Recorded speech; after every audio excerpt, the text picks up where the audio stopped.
everyone. Welcome to Kim in all caps, Civics for all ages in conjunction with the Founding Project.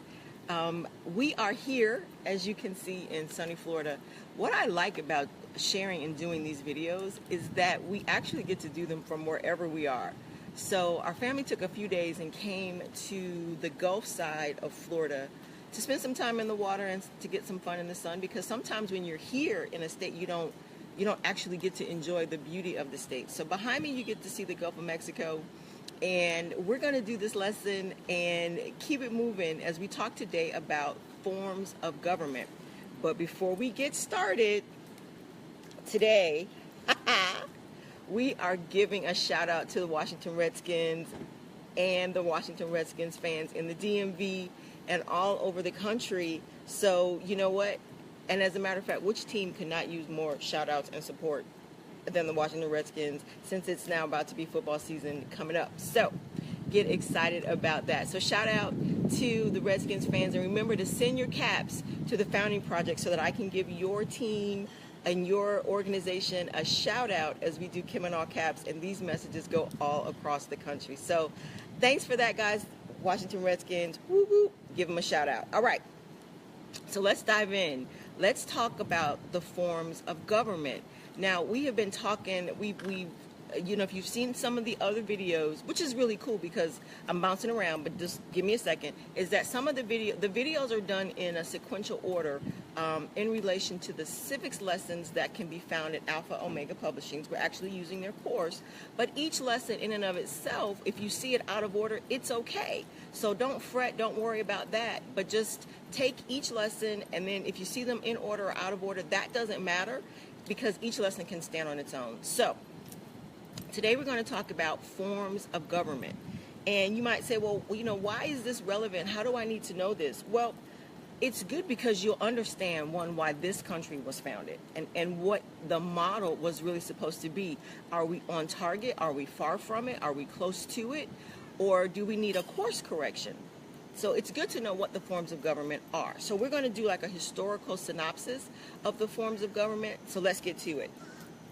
The first one, now you might think this is kind of crazy, but the first form of government I just want to mention to you is called a theocracy.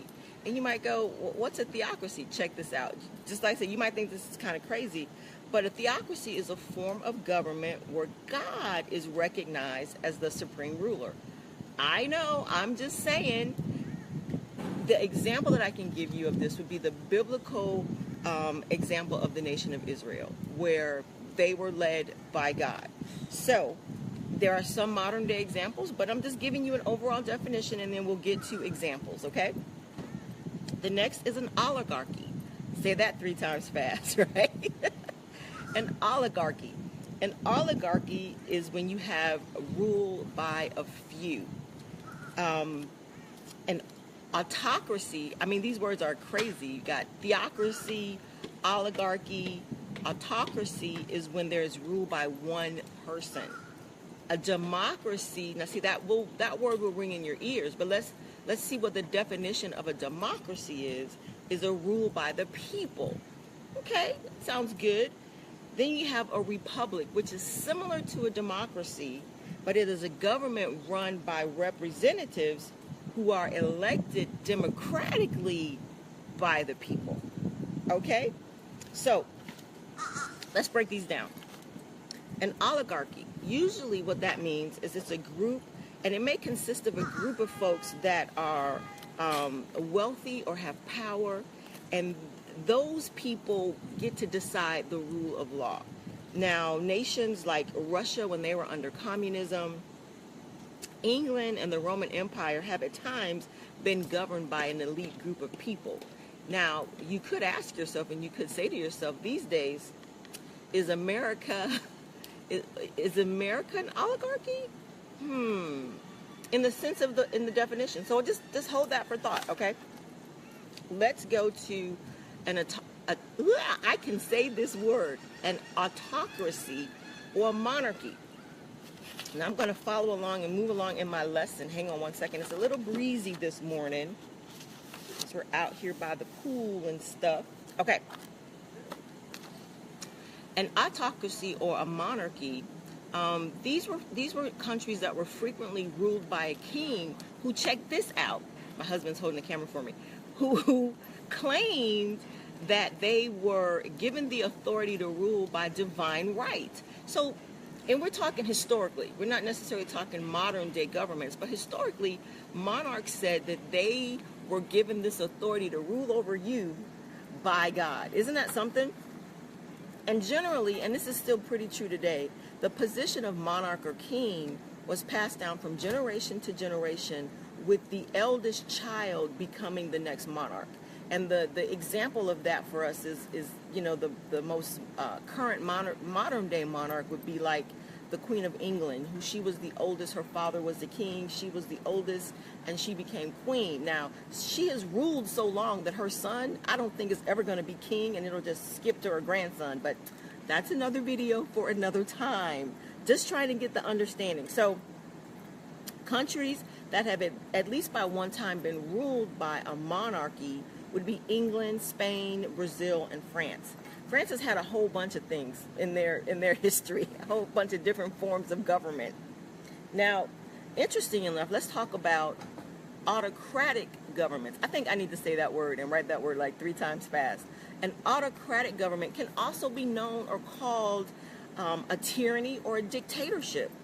Those are not necessarily what we want. When the main characteristic is that all power and authority of an autocratic government is vested in one person. That is scary, my friends. In one person. Now, back in the early 20th century, Russia was ruled by czars before they became communist till they became what they are now. And in general, the czars were considered benevolent. They were good to the people, and they wanted to be good for the people. But then you also have things like Argentina, where Juan Perón ruled selfishly. And we can even look at, things in our own hemisphere in Cuba, where Fidel Castro was the dictator. He said what happened, and he was the one person that was in charge of what went on in Cuba. And so that's kind of a dangerous thing, because if that person doesn't have a heart for the people, then the people can be easily oppressed by the rule of that one person. Isn't that? I mean, it's so crazy, but the rule of one person can dictate what happens to millions and millions of people. And so I want to go into another sort of topic. Let me grab some water really quick. As prior to the Founding Fathers, I want to sort of mention religion and government sort of went hand in hand. And I want to talk about the benefits that happened as the Roman Catholic Church became sort of a form of government from about 500 to 1500 AD. Not doing any bashing, just sort of want to give a historical understanding and perspective of some of the good things that came out of that time period, okay? And there were contributions that the church made, the Roman Catholic Church made to the governing of people. That's what we're talking about, forms of government, okay? What they did, which probably before that time, laws in government weren't connected from a moral and a civil perspective. And so it's so funny to say in the 500s, but in the 500s, Justinian, who was an emperor of the Eastern Empire, actually did something pretty unique. He created something that was called the Code of Civil Law. Now, the synopsis of the Code of Civil Law is this, he worked to develop the practice of law also based on what is right, not just what a government or a monarch or a dictator or a tyrannist would want to have happen to the people. He said the law should be civil and they should be right. They should be just. And so he was the first person that sort of put it in a book form for others to follow. And I tell you, the founding fathers of this country decided and understood that human law needs the support of moral law. So that was very, very important. And the other thing that the church did at that time was provide protection for the people who were participating in government, which was, once again, something that wasn't pretty much done before then. So moving on, and I also think one of the things that our founding fathers took from that period was the importance of religious freedom.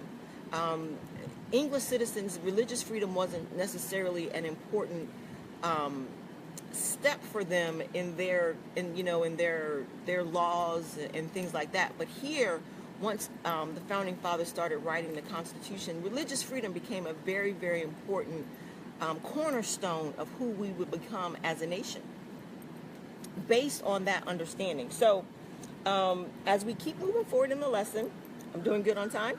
All right.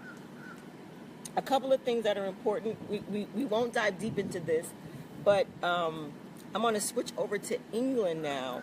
And one of the major documents that was signed in England in 1215 was the Magna Carta. And what this did, it gave landowners limited power. It limited the power of the king and forced the English king to consider the participation of other landowners in British law.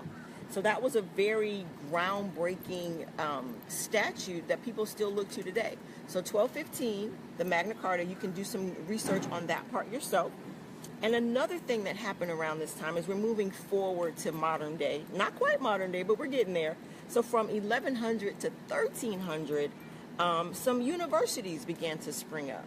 And these were considered schools of thought where people could go and express their ideas. We have the University of Paris in France and Oxford and Cambridge. There's a bug. Oxford and Cambridge in England. And people came from all over to these places and these learning centers to express their thoughts, And another key thing happened as we're moving forward, moving down the timeline of history in forms of government. In 1456, Gutenberg invented the printing press. And I dare say that invention has literally transformed mankind, because laws began to be written for other people to then read and understand. And the course of history literally changed because of the printing press. So, moving on, in England, historical events changed, and then they became known as what's called a constitutional monarchy. So they still had a monarch, because they still have a monarch today, but they became a constitutional monarch. And this form of government for them actually sort of created the English Parliament, and it included the participation of citizens, which is the cornerstone of a republic. Now, let's go. I'm getting through this lesson. We're doing good. We're doing good on time, right? Let's talk about a democracy, because I hear all the time people say that America, the United States, is a democracy. And that's not completely true. It's not incorrect, but it's not totally correct. A democracy ends up being a majority rule. You guys like the birds? They like the lesson. So just keep flying. Keep going. All right. So focus, Kim. Focus. So a democracy basically became a majority rule. Now, what happened prior to stricter forms of government was that with a democracy, people couldn't be protected, because if you simply needed a majority, then someone could either, one, be charismatic and they could sway the minority to becoming the majority, even though that rule of law may not be the best thing for the people. Or you could have force being exerted upon citizens to vote a certain way because another particular group had power and wanted to keep it. So a democracy, in theory and in essence, if you're a smaller country, it might be something that you can work with. But as our founding fathers were looking to create this land, they knew that they sort of had to scale up, and a democracy might work well in Virginia, or a democracy might work well in Rhode Island. But as you start to encompass the whole country and what it could become, to enforce a democracy would be hard-pressed without it becoming violent, without it becoming, mob rule. And so they knew that it was like, we kind of want a democracy, but we don't want to be a completely democratic country. Because it becomes hard to protect and serve the citizenry as a democracy. If one vote changes everything in a democracy, then majority and mob rule really could come into effect. And when you're talking about a nation of millions of people, how do you scale that for the protection of all? And so, on its face, a democracy seems good, but for a country as the size of ours, a democracy was not going to work. So, our founding fathers came up with this brilliant thought process that what they really wanted to create was a constitutional republic, or a representative republic, which is sort of the more true definition of what we are in America. We are a representative republic whose representatives are democratically elected. Isn't that crazy? So we use the democratic process to vote on candidates, and the candidates that get the most are now our representatives, and they represent us, but we are to still stay engaged with our representatives so that they don't become an oligarchy and an elite class that then turn around and try to rule us. We have to remember that our representatives were elected by us, for us, not the other way around. And so, can you see how there have been some aspects of our country now that almost seem, if I can say this, oligarchy-ish? But we have to remember and put our representatives, our elected representatives, in check so that they can remember, and we can remember, that they represent us, the people, for the people. So that is all we've got now, guys. We're going to wrap up this lesson on the forms of government. People are starting to come out, starting to go to the pool, starting to go to the beach. So I definitely got to wrap this up. We'll next be talking about limits in government, and that's a good thing too, because government should be limited. It shouldn't run and rule our lives. We'll be talking about civil society in government. These are going to be some really quick lessons that we get to. The relationship of limited government to political and economic freedom, that should be a really, really good lesson. And I'm just going through here. And so we've got some good things coming up. Stay tuned for that.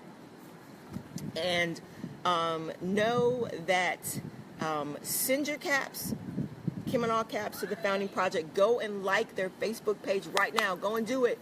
The Founding Project. We are taking civics to the people and helping people understand this great gift of American citizenry. So I'm trying to think, is there anything else? Send your caps, Kim and All Caps. I can give you and your area and your teams a shout out.